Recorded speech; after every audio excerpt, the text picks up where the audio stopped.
Speed, mic out.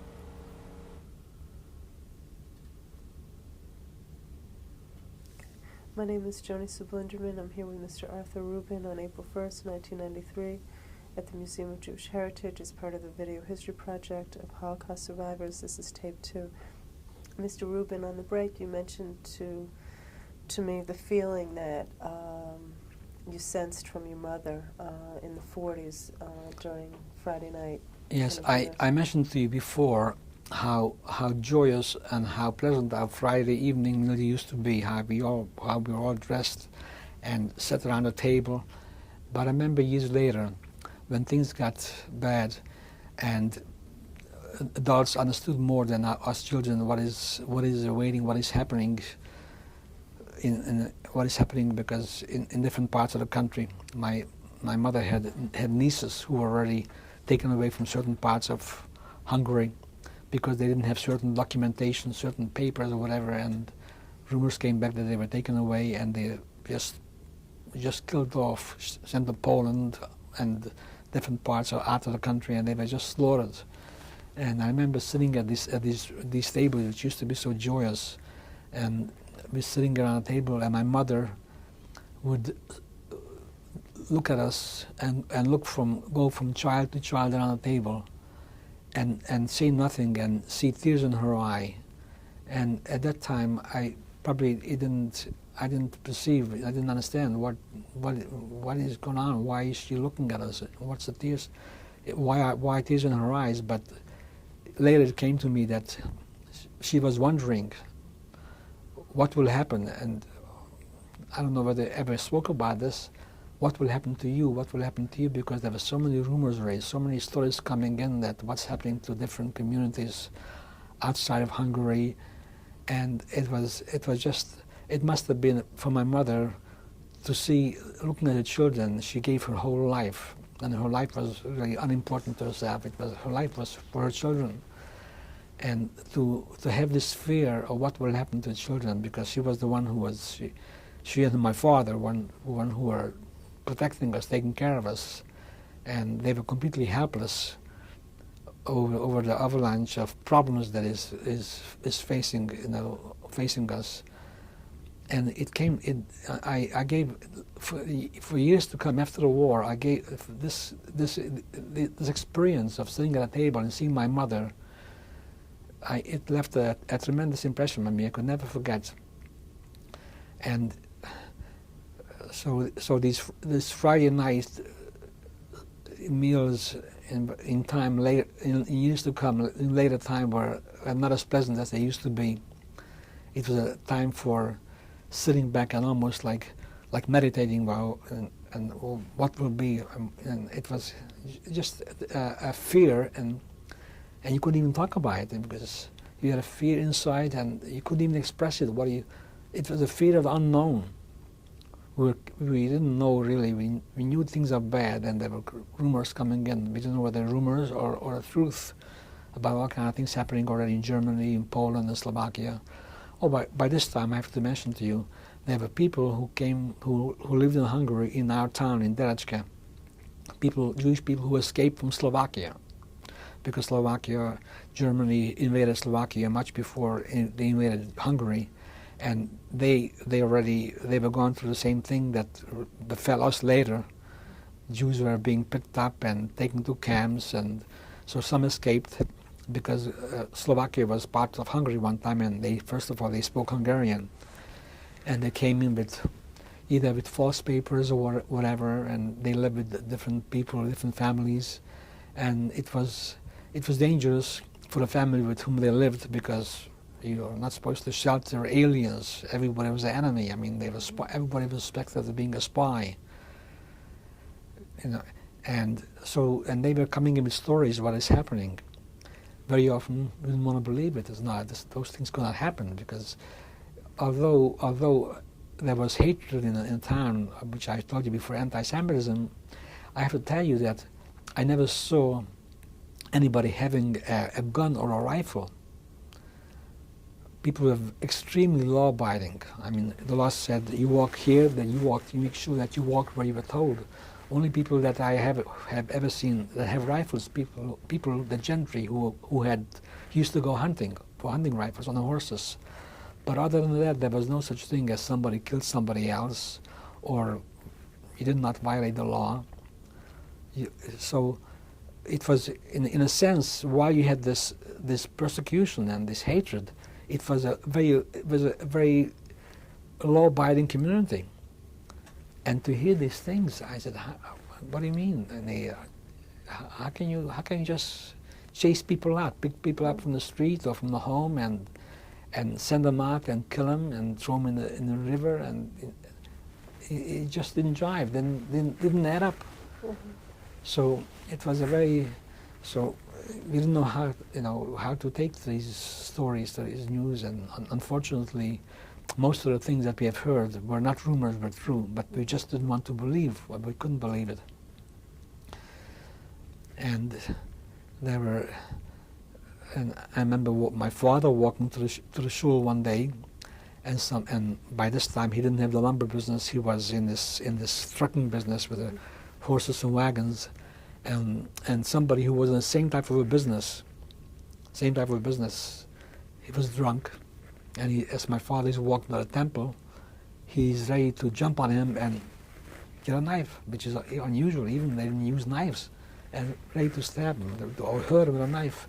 And another Jewish person who happened to be walking by, grabbed this other person, and my father didn't get hurt. But later he walked in front of our house. This was in the summertime, and we were sitting outside in our patio having supper. And he just yelled in, "I'll get you yet, don't worry, I'll get you." And it put such fear, into what is he going to do to our father, We couldn't go to the police and tell him, "Look, this man threatened my father," because they didn't care, they wouldn't do anything about it. They were not out to protect the Jews, certainly at that time. And so, going to, for that matter, life was quite, uncomfortable. Tell me, when you also mentioned on the break in another episode that took place a few months before your father was taken to the labor brigade, where all the Jewish men were brought to an administration building. Can you talk to us about that? Yes, it was either in the early part of 1944. Jewish people, some Jewish people, including my father, had a long beard. And there were, I don't know, maybe 20, 25, 30% of the people had beard in the town. And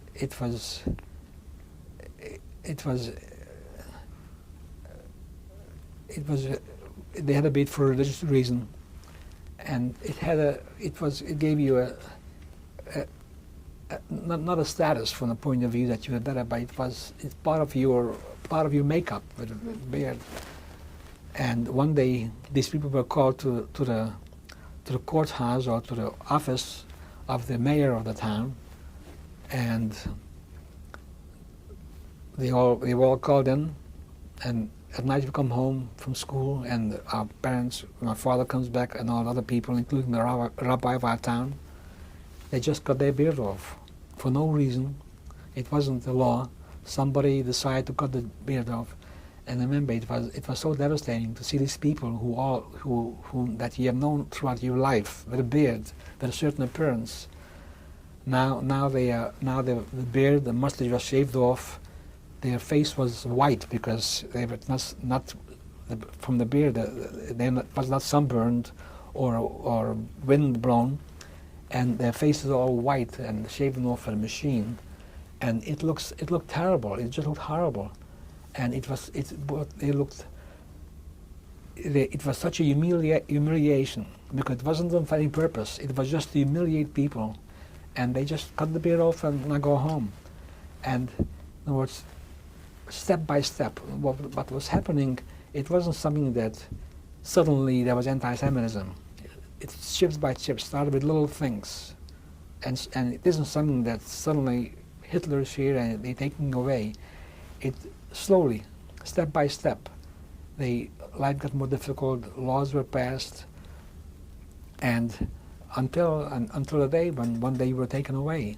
And all these little things like cutting the beard off and taking the license away to operate your business or making a living, this is how it happened.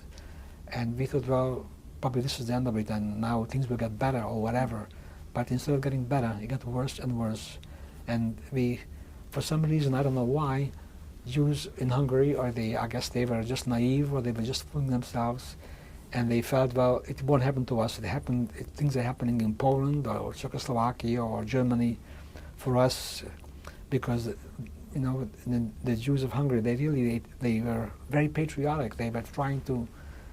They always questioned, you're a Jew, you're not a Hungarian. And the truth of the matter is that, for example, in the First World War, the entire Jewish population of Hungary was like 800 or 900,000 Jews, and there were 200,000 soldiers in the First World War, Jewish soldiers. And they were very proud Hungarians. They always felt that to a great extent, that the Hungarians first, my religion is Jewish, but they're Hungarian, and therefore we're gonna be, how can they do any harm to us? I'm a veteran, I served in the army, and so forth. But it wasn't so, it didn't matter. That was yesterday, and today's a new day. And it was, so, no, only reason I mention it is that the future generations, people have to be aware that things don't happen overnight. When things get worse, when laws are passed, it's something you have to be very aware of, and this is how it happened in Europe. And it's very important to see to that that no laws are passed and people are organized. Now, for example, another thing that was wrong on the side of the Jewish community, there was no central organization for the Jewish people. There wasn't even an organization in my hometown. There was a Chevra Kadisha, which took care of the local affairs, but there was no national organization. For example, like in this country, B'nai B'rith or Anti-Defamation League, none of the things.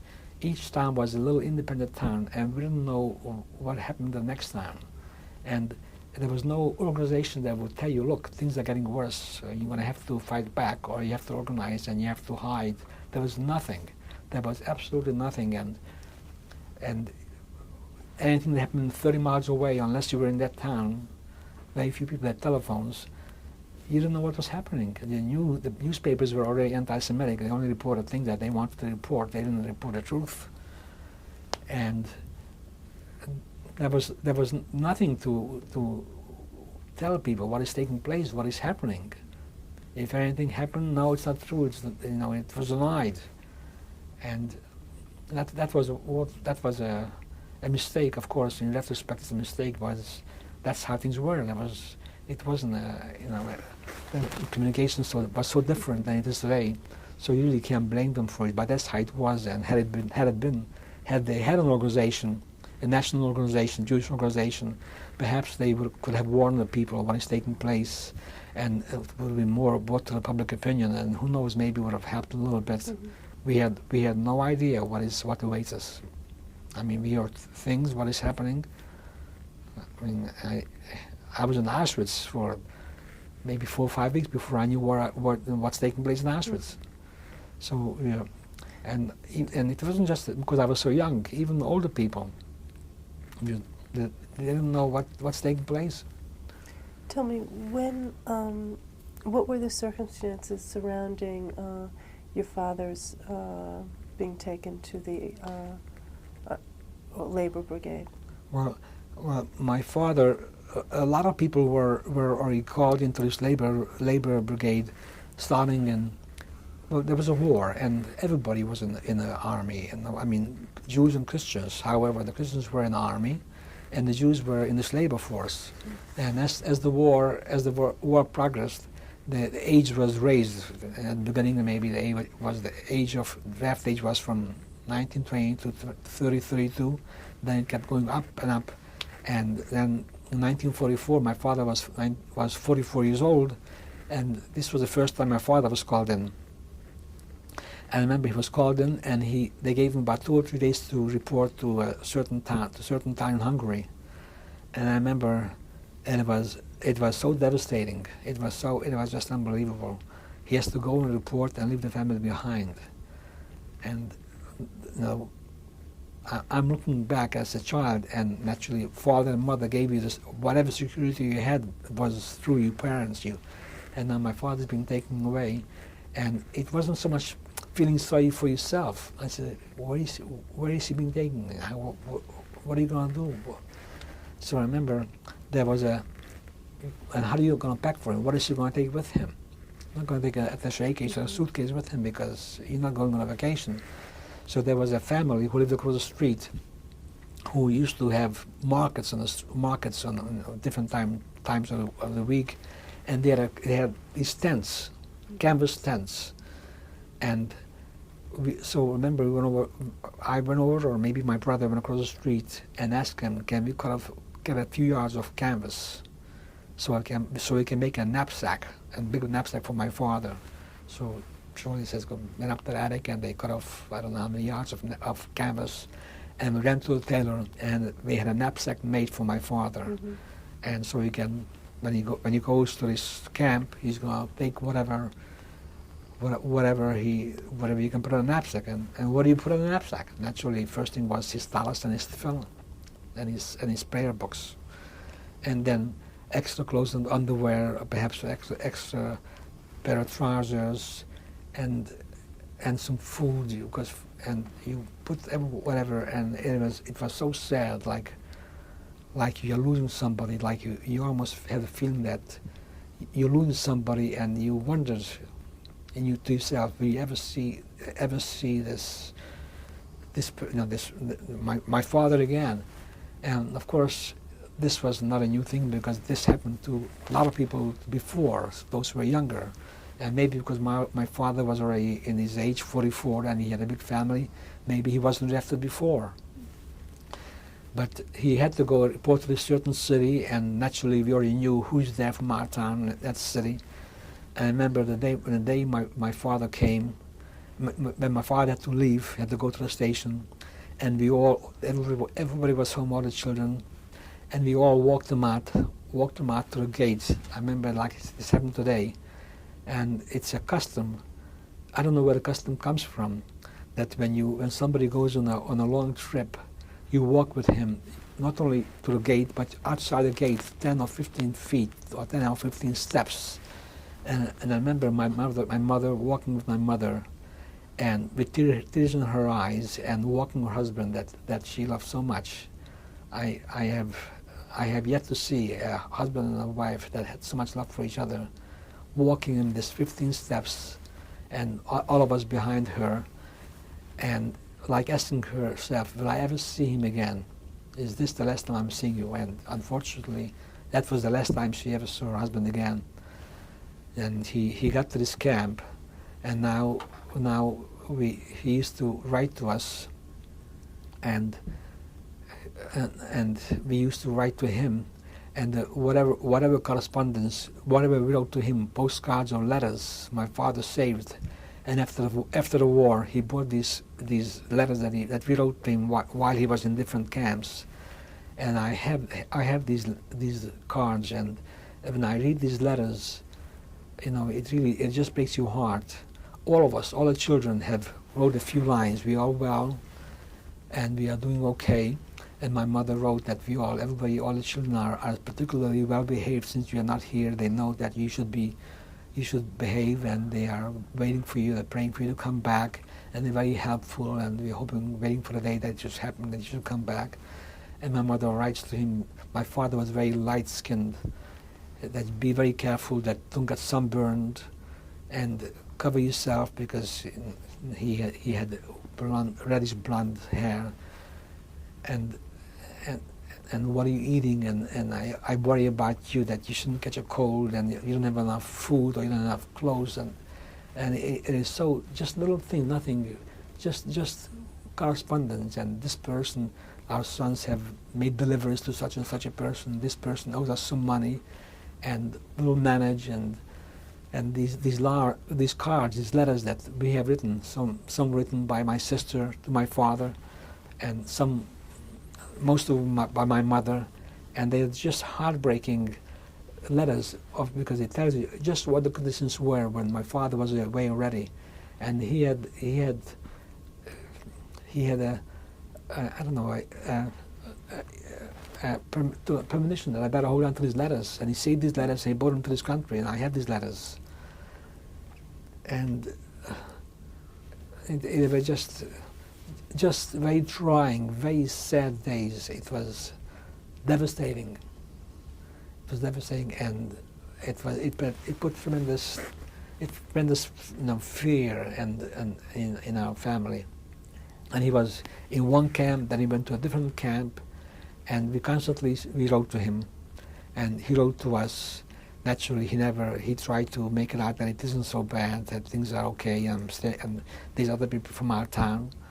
And if somebody else was called in to the same camp, we tried to send along a little package with some food or with some clothing, whatever that my mother felt he could use. And it was very, very, very, very sad. How many months was it that you were in your hometown with your family, with your mother and your sister and brothers? Without my father? Before you it wasn't many months. It was probably 3 months. Could have been 4 months. What were the circumstances of your departure? Well, what happened was the Germans came into Hungary in 1944, in the month of March. Mm-hmm. And as soon as they have gotten to the city, to our town, everybody had to put on yellow stars. When you left your house, you had to have a yellow star. Otherwise, you were arrested. You had to have a yellow star. And the Germans were, just to put fear into the town, they were driving back and forth on motorcycles, and they seemed so tough, so hard. On these motorcycles, driving fast, or in jeeps, back and forth, and just the sight of the Germans with a different uniform, the German uniform, it put tremendous fear in us. It was very frightening. And once the Germans they came in March, which was before Passover. By that time, my father was not home, and we knew that it is another notch now, another notch worse, and we knew that there were rumors now that we're going to be taken away from home, and there were rumors that in certain parts of the country people were being taken away, and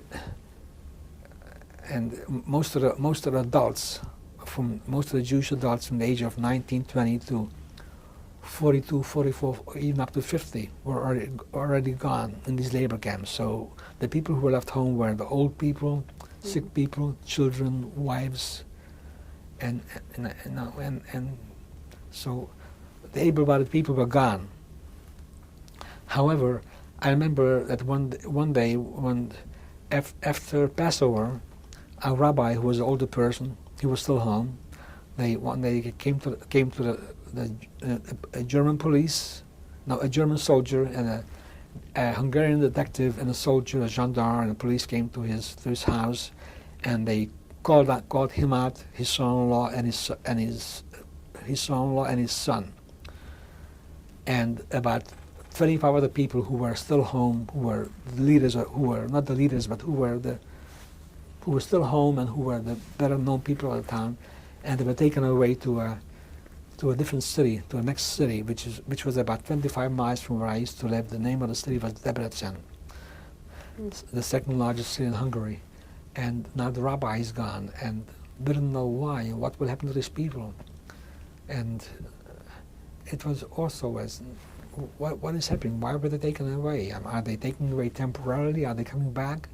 Well, days has gone by and weeks go by, and they didn't come back. And they never came back.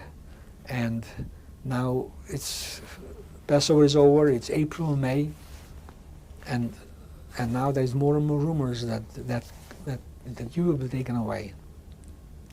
And sure enough, one morning we wake up. One morning we wake up, and like normally we are looking to go to service, to our shul, to temple, and we see there's a police outside. Our house was recessed, and there was a fence outside the yard, and we see the police outside. And so as we approach the yard, the fence to go outside to go to services, policeman says you cannot leave. You have to stay in the house. So we knew that this is the day that we were being taken away.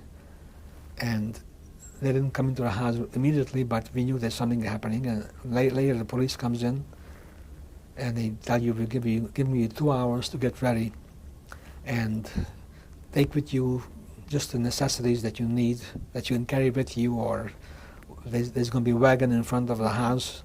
And I have a picture which I showed you. There's a wagon in front of the house. They called up farmers to assigned a different farmer with horses or wagons to be in front of each Jewish home. And so now my mother should rest in peace. May she rest in peace. She says, well, we have to have some bread. So she started to make some dough. But the bread was baked in the house. Make some dough, and try to put them in the oven and bake some bread, because we didn't know where we were going to go. Wherever you go, you have to eat. We still had 7 children, my mother, 8 people to feed. But the dough was never, it didn't go beyond it. It was never put into the oven. It was no time to finish the bread. You know the story of Passover, where the Jews had to leave Egypt, and they didn't have time to bake the matzah, and they baked the matzah on their shoulders. Well, our matzah, our bread, was left right in this tub where the dough was made.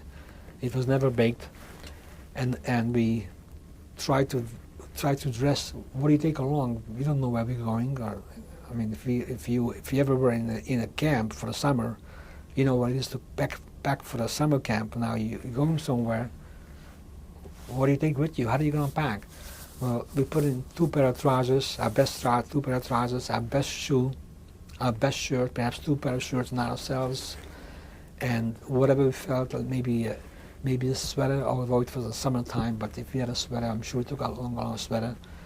And I remember for some reason we took a mattress, because I remember there was a mattress on top of the wagon, and the water. We took a few buckets of water, and they gave us time, and then the police come in and they took an inventory. What jewelry do you have? So we had to, whatever jewelry you had, we had certain things hidden. We had a menorah. This menorah was hidden. We dug it. Before this happened, a couple of weeks before, we dug a ditch in the backyard. Why don't you hold it next to you? Yeah, this was hidden. This, along with the candelabra, and my mother's wedding band and engagement band, and the little wristwatch and the earring, and the candelabra that's used every Friday night, was hidden. So they came in and they took inventory, and they wanted to see, what do you have? And for example, we had wine in the cellar that we used every Friday night and every Shabbat to make kiddush. One of my uncles had a field had a vineyard, and he sent us every year a bottle of wine for this purpose.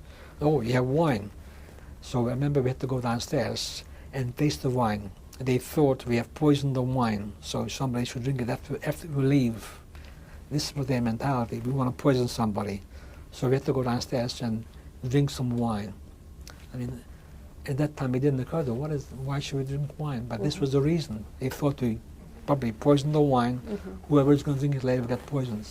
So they wrote down we had this wine, and we had horses, we had a cow, and we had to go from place to place, and we had an office where my father used to use office for the lumber business, and we had no keys and locks because everything was open. There was no stealing in those days.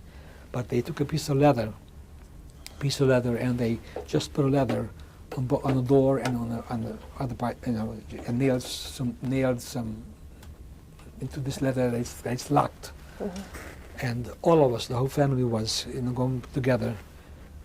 And I mentioned to you before that we had this dog.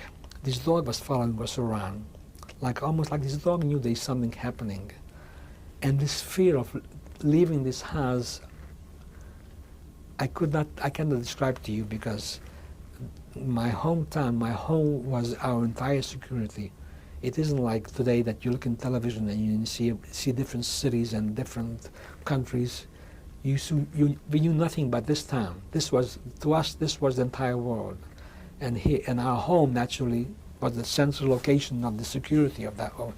And now we're told to leave and take with you, first of all, we just didn't know what to take. I mean, how do you pack? They didn't tell you how long you're going to be away. Are you going forever? You know. And this packing and leaving the house left such a fear in me that I kept dreaming about this for many, many years. Up to this very day, I may have a dream, not about being in a camp, but just this period of being taken away. It's almost like this was such a shock to me that I think this has dulled my dream powers or my mind, that I haven't dreamt about what happened in camp, which was much worse than this particular period. But this period had left such an impression on me that whenever I dream about a camp, I dream of this situation, and I always ask myself in my dream, how did I allow myself again to allow myself to be captured in this situation? And when I wake up, I say, oh, it's not so. And when I wake up, I wake up in a sudden, perspired, like I wake myself up that, then it's not true. It was a horrible, horrible thing. And we were all put in this wagon, but took along some water and food and whatever we could think of. And we were all taken, the assembly point of all the Jewish people in my town was near the slaughterhouse, which was outside of the town. I guess, again, it was done over there, I would imagine primarily to humiliate people. Instead of having it done in the center of the town, where it's closer to everybody, this was outside the town, near the slaughterhouse, and there were all the important people of the town, the mayor and his assistants and the chief of the police, and they were looking, not in sympathy. They were make sure everybody's here, and they'll call over the names because they knew everything was bookkeeping, all these things, everything was official, and they knew who's in camp, in these labor camps, who's home, and if nobody's missing, every child had to be reported for. And there were some people who converted to Christianity. They were brought along also. It didn't matter. According to the law, even though you converted, you were still a Jew, and they were with smiles on their face. At last, we're going to get rid of these Jews, and we're going to get all their property, as if we had a lot of property. They couldn't wait for the people. And I remember as we were leaving the house on this wagon, and neighbors, the neighbors who may have been very nice people years back, not all of them, but quite a few of them have already all this propaganda over the years. They were standing in outside in the gate or in the window, just looking and seeing the Jews being taken away. Nobody was crying or being sad. At least I'm sure there were some people who felt bad about it. I didn't see it. I do remember just watching us being taken away. People that you lived all your life, where your parents lived there for generations, although my parents didn't live in that town for generations. But there were people who lived there for I don't know how many generations, and now being taken away. And these neighbors didn't react. We were taken to the slaughterhouse, and eventually we were told we are being taken from here to the ghetto. We were there, I don't remember, for 3, 4, 5 hours until everybody was assembled. And then we had to go back on the wagon, and we were taken to a city which was 20, 30 kilometers from our town. It took us a couple hours to get there. A city by the Hungarian name was called Nagyvárad, or in German it was called Großverdijn. And this was a ghetto which was very empty. There were people there before from other parts of the neighboring towns and cities, and it was more or less empty. So they made room for us, and we were put into this room. We were in this one room with we had an aunt who lived in the same town as we lived in Derechka, and their husband was also gone already. Mm-hmm. And so there were two families in this room. We slept on the floor. There was no space for sleeping already, and there was very little food left over from home, and things were bad, and we didn't know what was happening. And again, rumors. I mean, we hoped, well, this is going to be, and maybe we'll remain here. And of course, by this time, this was in 1944, and the Russians and Americans were winning. Russians were not very far from Hungary. The Americans was already, I think the invasion of Normandy already took place, and we thought, anyway, now the war is going to be over. We're hoping, we're like reaching for a straw when you are drowning in the water. Mm-hmm. And so this was the next stage in the ghetto, and it was another step where another step of your to the final solution or final end. Mm-hmm. And we were in this ghetto for a couple of weeks, and the only reason why we were there a couple of weeks is because they had to wait for a train to be taken further. There was a war going on, and trains were quite busy. Taking soldiers, Hungarian soldiers, German soldiers to the front, back and forth, six soldiers, and they had to wait till they have these cars available, these railroad cars available for your transportation. Mm-hmm. And after a couple of weeks, there was nothing organized in the camp. There was people from your hometown and neighboring towns, so there was no beating up, and the managers of the town were your home people, and they tried to be humane. They didn't know what not being humane. Things were not good. There was a communal kitchen. They cooked something and they gave you some soup or whatever it was. Wasn't much. There was already hunger. There was no facilities for taking a bath or things of that sort. There was nothing anymore. Who was guarding you there? We were guarded. There was a wall built all around the ghetto. At that time, we were still guarded by Hungarian soldiers or Hungarian police, and nobody even made an attempt to escape.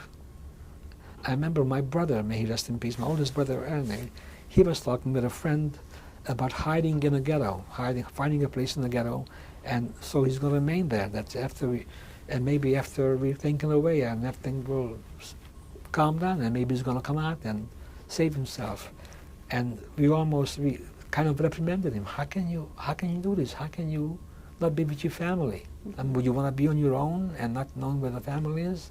And you're breaking the law. How can you break the law? And we were so ingrained that you're told to be here, you have to be here. You can't violate the law and endanger somebody else's life because you will do something to protect yourself. Mm-hmm. Looking back, it was so silly, so foolish of us. But this is the type of society we came from, you know. And do you remember understanding at the time that you were in the ghetto that you were in fact waiting to be taken? Yes, we knew we had been taken away. We had no idea where, okay. Because we were told for weeks we're going to be taken to the east, okay. East to a place to work. You're going to work, and you're going to be together, and then when the war is over, you're going to come back. But there were people who were very sick, who were very old, and I remember one particular gentleman who had a certain type of a sickness. He had an obesity. He had probably some type of thyroid problem, and he was weighing like over 300 pounds. He could hardly walk, and he told us, "They're taking me to work.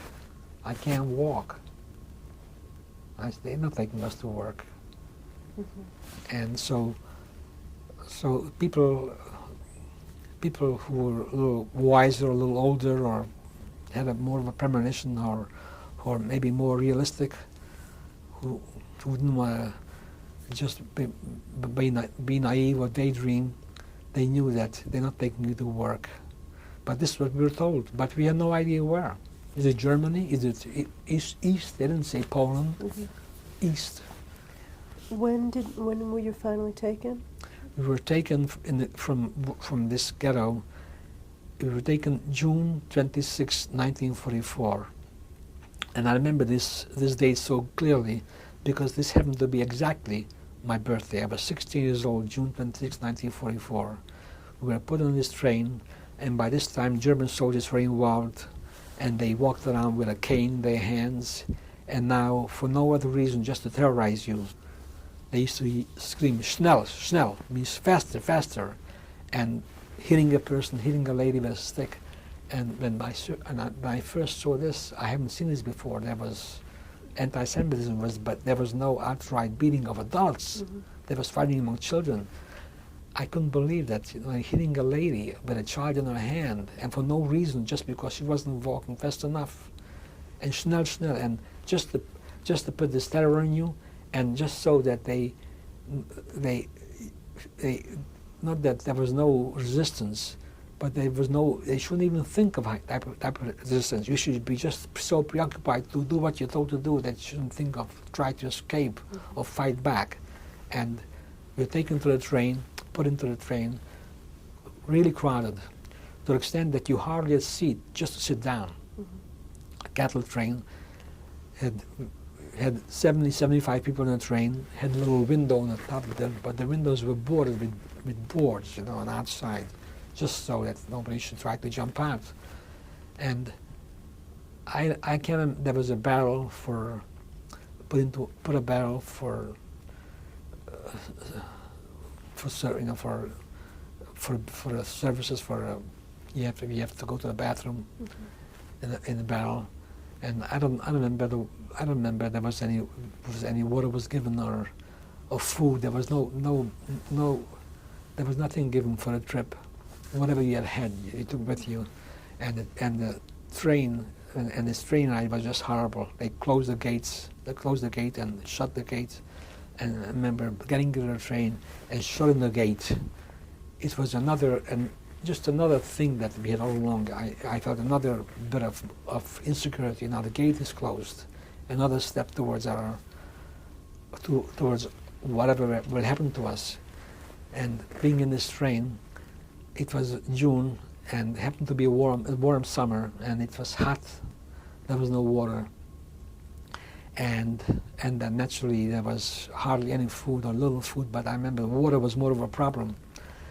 And I remember my youngest brother was just a little 2 years old, and my mother was holding him in her lap, and he was crying, and this scene kept reoccurring to me over and over for many years to this day, that he was crying for water, and my mother couldn't give him water. And you can't tell a 2-year-old child there's no water. And I kept wondering what must have gone through my mother's mind, that she cannot give her son, a little water.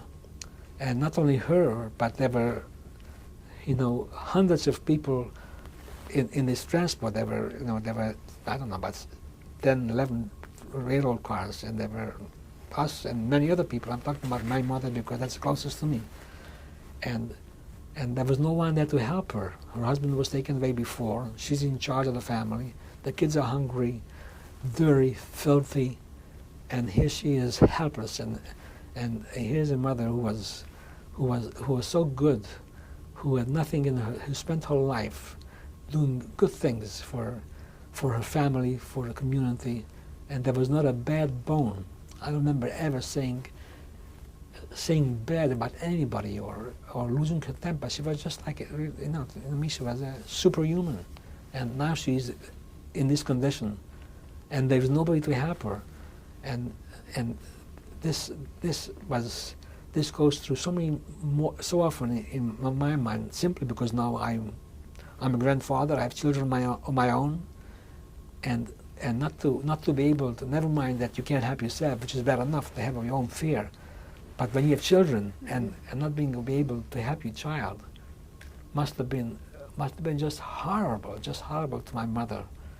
And I always felt so terrible about this.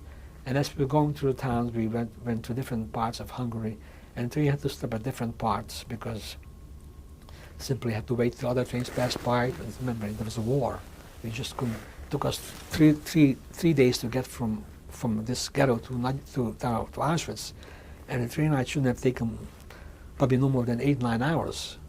But it took, or maybe 10 hours, but it took us three days because the train had to wait till another train passed us by, with soldiers coming from the war, or people,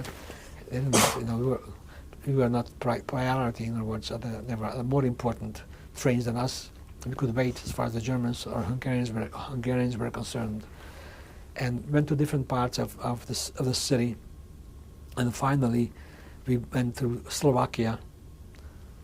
We saw, because there was this little window and we could look through. I remember there was just to illustrate how law-abiding we were, how foolish we were. There was a person in our car, a Polish Jew, who escaped from Poland, and who was in Hungary, hiding as a Hungarian Jew, as false papers. And he was caught up again. Now he's caught again, and he's in the train on the way to Auschwitz. Well, he was more aware of what is taking place than we were, and he knew where we are being taken away, and he wanted to break this little window, break the boards, and jump out, and we wouldn't allow him. I said, how can you do that? There was that many people accounted for. They're going to count us. There's going to be one missing. They're going to punish us. I mean, we told the line. This is what it is, and the man never jumped out the window. The man came to us with Auschwitz, and very likely he was killed. And I remember we got to Poland. That was probably the second day or the third day, and things were really bad. And I remember when the train had to stop in Poland. I have to mention this because I think this is something that is not believed, and people should know just what was taking place in Europe. When the train stopped at a station, either to let other trains go by or empty these barrels of waste, Polish ladies came with pitchers of buckets of water, and we said, "Oh, how nice of them to come to the train and give us water, help us because they knew, because trains were gone by for weeks and months, because this is on the way to Krakow and Katowice, going towards Auschwitz, and not only Jews from Hungary, but for months and probably years, Jews were gone through, coming from Slovakia and all over Europe, from Italy, from Norway, you name it, all over Europe. So these people they saw that this is just another transport going to Auschwitz. They came with these buckets of water, and they come up to the train, and they allowed us they opened the doors or through the window that they would give us the water if we give them something, like little crickets or whatever we could spare. We had no food to give them. I guess they didn't need food. Give them, I don't know, a pair of socks or a handkerchief or whatever little thing that you had with you. Then they would exchange for the barter system. You give me something, I'll give you water. And how many people could, when you're that many people, not too many people had a chance to get to that little window. And then there comes a time there's nothing to give away, because what else you had so little to begin with, because you could take along with you so little. So now you're giving things away, and when there was nothing to give away, I like the people to know that these ladies have taken the water and they spilled the water on the ground and walked away, instead of giving it water for nothing. This was the mentality of the people. This is how much they were imbued with hatred, with anti-Semitism to the Jews. They wouldn't even give the water that's in their bucket. They spilled them on the ground and walked away, like, I have no more use for you.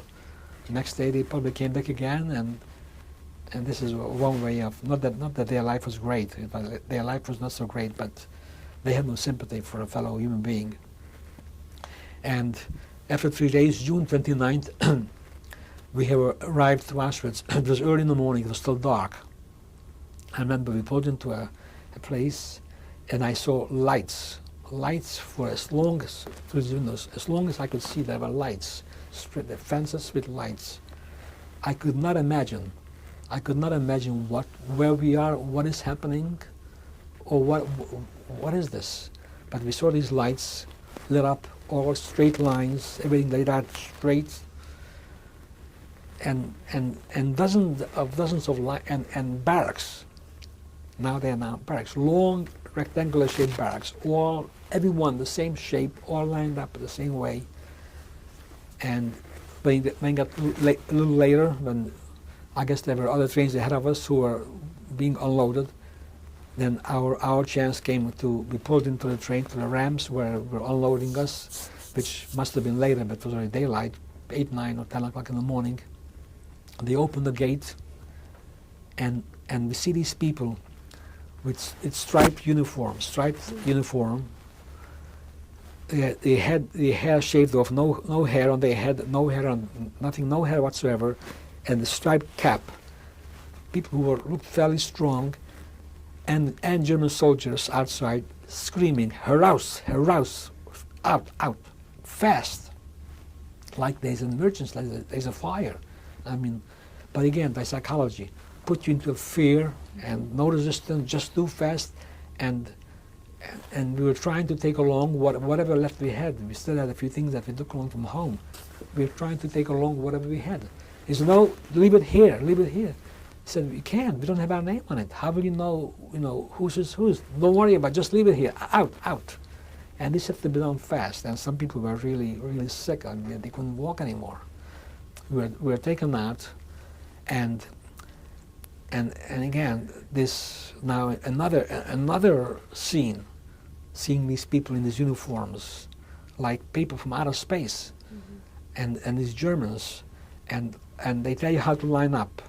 If they had the men lined up in a row of 5 in a long line, and the ladies with little children in another row. And I remember I was with my older brother in this row and my younger brother, and my mother was more or less in the other row with the ladies. My mother, she was holding the baby in her hand, the baby who was 2 years old, and my sister, and 3 younger brothers. And I remember there was, later I found out that the person who was there, the officer, who was dressed immaculately, here we are, dirty, filthy, warm, sweaty, and his German SS, dressed in his uniform, like right out of like a fashion magazine, his clean shirts, and he's standing over there, and he's standing, and am I? Yeah, okay. Okay, he's standing, and we had to walk towards him. He's with one foot on his chair, and he had a little stick in his hand, and walk up to him, and he asks you, "How old are you?" And I remember I walk up to him and I said, "I'm 16. So he says, "Okay, you go to this side." My older brother, who was 1.5 years older than I was, "How old are you?" He was 17 and a half. He walked the same way as I did. My younger brother, who was 1.5 years younger, but he was just as tall, and he was even broader than I was. "How old are you?" He says, 14 and a half. He walked to the other side. So it turned out that the people where I walked, and my older brother, these were allowed to come in the camp. My younger brother went with the people who were older. In other words, what happened was that the only reason they allowed me to come in and my brother, not because they were trying to let some people live, they were trying to use the people who were able to go to work to be put into the labor force in Germany.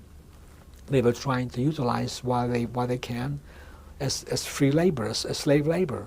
So those who were in a year in a physical condition, or depending how much people you had in the camp, they allowed, according to those conditions, to come into the camp. So my older brother and myself came in. Where my sister was and my mother, they had the same condition. There was another officer there, and they did the same selection. My sister came into the camp. My mother never came into the camp because she was holding a baby. And naturally, there were 3 younger brothers with her. None of them came to the camp. So my mother, and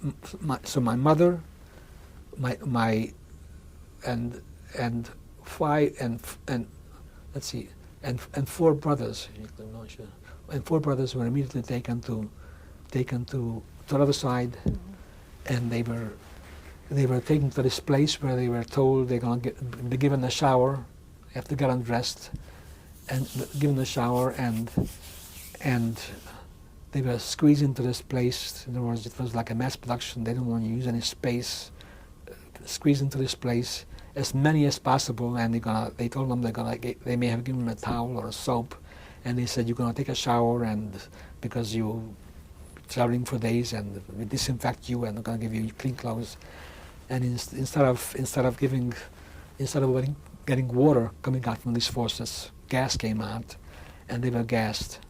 And again, this is another area where which later years in my life I thought more and more about. What I'm thinking about is what must have gone to my mother's mind. I'm sure she was holding the baby in her hand, and suddenly, instead of water, there's gas coming out, and they're choking. And in her last moments in her life, it didn't take more than 15-20 minutes for them to be killed, which is 15-20 minutes when you're choking is like a lifetime. But what must have gone through her mind? Completely helpless. I mean, what is happening? My husband is not here. There's nobody. Anybody cares about what's happening to us? Why? I mean, it is such horrible. What must have gone through her mind cannot be described. And you can read all the books. And I have read a few books about the Holocaust.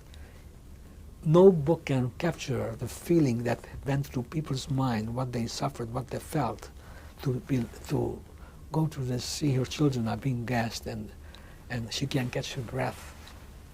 And naturally, they were finished the same day. Whereas, I think we should. Okay, go ahead. Whereas I came into the camp, I was, where we were told the same thing, that you're going to get showers. We had to get completely undressed. And now, again, I told you this humiliation was step by step. All our clothes were taken away. So whatever you had from home, a pair of pants, they took on 2 pair of pants, or your best pair of jacket or shirt, all those things were taken away from you. The only thing that was left that you could keep was your shoes. And you were given this uniform that people that I saw at the train station, of course, except it didn't fit me so well. This striped uniform with a cap, and they gave me a jacket, a trouser, and underpants and a shirt. I think the underpants was made out of a talisman that they collected. They didn't just throw them away. They made shirts out of them, and underwear. And I had this talus for underwear, and some kind of a shirt. Other than that, nothing. That was completely stripped of everything that you had. So now you were a completely different human being. You didn't even have a spoon or a fork. Nothing. This was completely all gone. We're going to take a break now.